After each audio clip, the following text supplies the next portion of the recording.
পৃথিবীর একটি দেশে উল্কা পড়েই চাষবাস শুরু হয়েছিল। ধ্বংসের মধ্যে লুকিয়ে রয়েছে সৃষ্টি। কথাটা পুরানো হলেও সত্য, কারণ বিজ্ঞানীদের গবেষণায় দেখা গিয়েছে যেখানে একসময় উল্কাপাত হয়েছিল সেখানেই চাষাবাদের কাজ শুরু করেছিল আদি মানবরা। বিজ্ঞানী গবেষণা অনুযায়ী যেখানে সিরিয়া আবু হারেরায় রয়েছে সেখানেই 12,800 থেকে 13,000 বছর আগে সে অঞ্চলে আছড়ে পড়েছিল দৈত্যাকৃতির এক প্রকার উল্কা।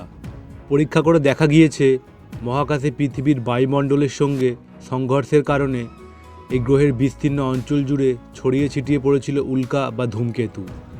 সেই ভয়ানক ধাতুটি খণ্ড বিখণ্ড হয়ে পড়ায় ব্যাপক ক্ষতিগ্রস্ত হয়েছিল সেই অঞ্চল।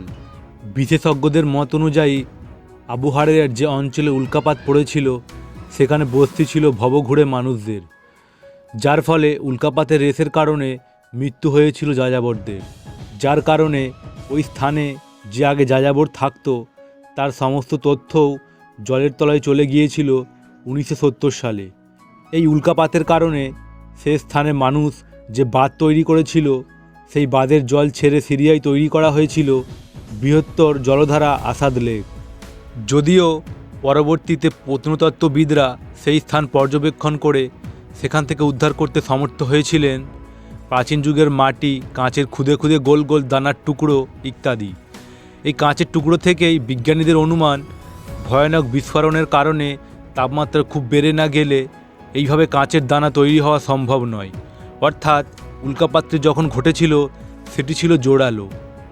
এই উল্কাপাত ঘটনার পরেই অনেকাংশে যাযাবর মানুষের মৃত্যু হয়েছে।